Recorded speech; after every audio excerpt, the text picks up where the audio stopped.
बात करें डायबिटीज़ की, अगर कोई महिला पहले से डायबिटिक है और तो उसमें क्या समस्या आ सकती है प्रेगनेंसी कंसीव करने में? होता क्या है, कभी कभी महिलाएं डायबिटिक होती हैं जिनकी दवाइयाँ चल रही होती हैं, और कुछ महिलाएं कंट्रोल डायबिटिक भी होती हैं, कुछ महिलाएं अनकंट्रोल डायबिटिक भी होती हैं।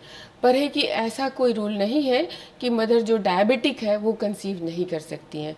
कंसेप्शन में दिक्कत हो सकती है क्योंकि डायबिटीज़ में थोड़ी इनफर्टिलिटी की इशू आती है, पर ऐसा ज़्यादा भी नहीं है, बहुत एकदम से बिल्कुल ही हो नहीं सकता ऐसा नहीं है। नेचुरल तौर पर भी वो कंसीव कर सकती हैं और थोड़ा असिस्टेंस लेकर भी कंसीव कर सकती हैं। बात ये है कि जब मदर डायबिटिक हो और उन्हें कंसीव करना हो, बेबी को बियर करना हो, तो उनका डायबिटीज़ बहुत अच्छी तरह से मैंने देखभाल उसकी होनी चाहिए। यानी उन्हें लगातार डॉक्टर के कंसर्न में रहना चाहिए फॉर डायबिटीज़, मतलब एंडोक्रिनोलॉजी के डॉक्टर के कंसर्न में, और बच्चे के लिए गायनेकोलॉजिस्ट ऑब्स्टेट्रिशियन के संपर्क में रहना चाहिए। और डायबिटीज़ का जो उनकी जो जो खराबियां हैं उनको अच्छी तरह से जांच पड़ताल होना चाहिए। जैसे कि डायबिटीज़ में ब्लड शुगर तो हाई रहता ही है, कभी कभी उसके असर से किडनी भी खराब हो जाती है, ब्लड प्रेशर भी हाई हो जाता है। तो उनके ब्लड प्रेशर को भी चेक करके रखना है, नॉर्मल करके रखना है, और उनकी किडनी पर भी ध्यान देना है कि वो यदि वो फंक्शनल है, नॉर्मल है, ठीक है, यदि उसमें कोई भी खराबी आ रही हो तो उसकी जो ज़रूरी इलाज है वो भी, उसका जो ज़रूरी इलाज है वो भी साथ में चलना चाहिए। इसलिए किडनी के डॉक्टर के भी संपर्क में रहना चाहिए और हार्ट के डॉक्टर के भी संपर्क में रहना चाहिए, ताकि वो उसके ब्लड प्रेशर को और हार्ट को संभाले रखें। और जैसे जैसे प्रेगनेंसी होती है तैसे तैसे इन खराबियों में बढ़ोतरी हो सकती है। तो इसलिए लगातार बार बार डॉक्टर के पास उनको कंसल्ट करना चाहिए। मतलब उनको 4-5 डॉक्टरों से कंसल्ट रखना चाहिए। एक तो डायबिटोलॉजिस्ट से, दूसरा कार्डियोलॉजिस्ट से, तीसरा किडनी स्पेशलिस्ट से, चौथा गायनेकोलॉजिस्ट से, और एक जनरल फिजिशियन से भी, ताकि उनके सारे सिस्टम, सारे मेटाबॉलिज्म को सब देखभाल होता रहे और वो इंटरनली एक तरह से नॉर्मल या फिट स्थिति में रहे, ताकि बच्चा जो पेट में ग्रो कर रहा है, जिसको कि न्यूट्रिशन चाहिए, ऑक्सीजन चाहिए, सब कुछ चाहिए, उसको प्रॉपर सप्लाई, प्रॉपर सप्लीमेंट मिलता रहे और उसका ग्रोथ बढ़िया से हो। दूसरी बात ये है कि कभी कभी डायबिटिक मदर इलाज करते करते हाइपोग्लाइसेमिक भी हो सकती हैं। यानी इलाज के दौरान हो सकता है कि कभी कभार उनका दवाइयों के असर से या फिर कुछ ऊंच नीच खाना पीना में हो जाए, उसके असर से उनका ब्लड शुगर नॉर्मल से नीचे चला जाए। वैसी स्थिति में उनको चक्कर आ सकता है, बेहोशी आ सकती है, जनरल कमजोरी महसूस हो सकती है। तो इसका ध्यान उन्हें हमेशा रखना चाहिए कि वैसी स्थिति ना आए। यदि आए तो उसके लिए सावधानी ये है कि मदर को, मतलब जो बच्चा बियर कर रही हैं, उनको कोई मीठी चीज़ जैसे कि टॉफ़ी या बहुत से साधारण से साधारण हुआ चीनी या ग्लूकोज का डब्बा हमेशा साथ में रखना चाहिए। वैसी अगर स्थिति आए कि हाइपोग्लाइसीमिया का लक्षण हो रहा है, पसीना आ रहा है, बहुत कमजोरी लग रही हो या बेहोशी सी आ रही हो, तो उन्हें ग्लूकोज या चीनी या कुछ टॉफ़ी वगैरह मुंह में रख के खा लेना है, ताकि वो जो शुगर की कमी से हुआ होगा तो ऑटोमेटिक ठीक हो जाए, और फिर तुरंत डॉक्टर से संपर्क करना चाहिए। और इस बात से नहीं डरना चाहिए कि मुझे डायबिटीज़ है, मुझे चीनी खाने से खराबी होगी। ऐसी बात नहीं है कि थोड़ी सी चीनी खा लिया और तुरंत में वो इतना बढ़ जाएगा कि उनके जानलेवा, बिल्कुल नहीं। अगर थोड़ा चीनी कम हो जाए तो वो जानलेवा हो सकता है, लेकिन चीनी थोड़ा ज़्यादा हो जाए तो जानलेवा नहीं है वो।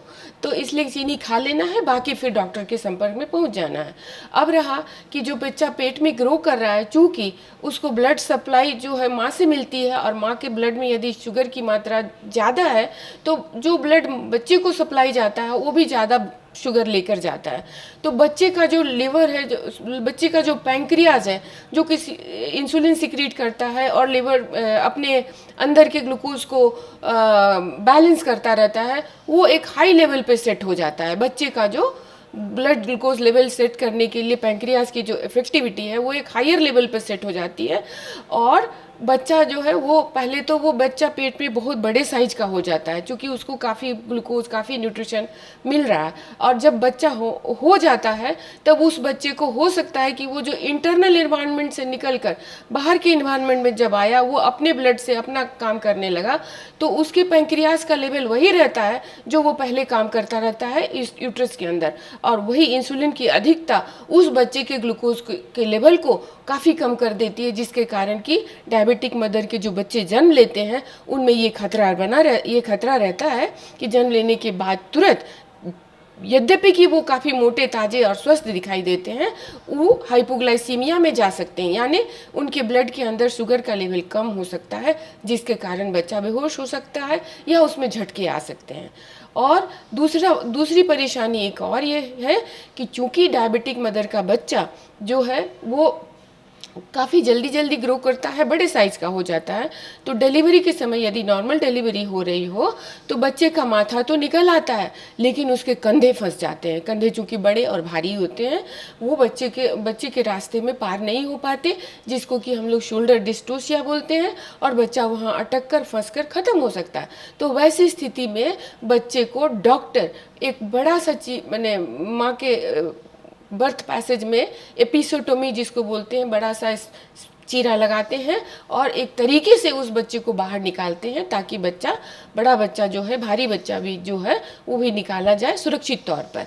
तो दूसरी बात ये है कि जो बच्चे डायबिटिक मदर के पेट में पलते रहते हैं, उनको जब वो मेच्योर हो जाते हैं पेट में, तो ये खतरा एक बना रहता है कि वो साइलेंटली पेट के अंदर ही ख़त्म हो जाते हैं। साइलेंटली, ना बच्चा छटपटाएगा, ना बच्चा सुस्त होगा, मतलब बच्चे का धड़कन अभी जैसे चलता रहेगा और थोड़ी देर के बाद हो सकता है कि बच्चे का धड़कन ना मिले, यानी साइलेंटली बिना किसी लक्षण को दिखाए वो पेट के ही अंदर ख़त्म हो जाते हैं। इसलिए कभी कभी डॉक्टर की सलाह ये होती है कि बच्चा जब 36 सप्ताह पार कर लेता है, 37वें हफ्ता में पहुँच जाता है, प्रेगनेंसी के 37वें हफ्ते में, तो बच्चे को या तो नीचे से डिलीवर आउट करा देना होता है या ऊपर से ऑक्सीजन करके निकाल देने की सलाह देते हैं। तो मरीजों को यानी माताओं को इस सलाह को मानना चाहिए, ताकि जो लास्ट पीरियड, जो बच्चा 36 वीक्स के बाद जब 37वें सप्ताह में आता है, वो पूरी तरह से मेच्योर हो जाता है।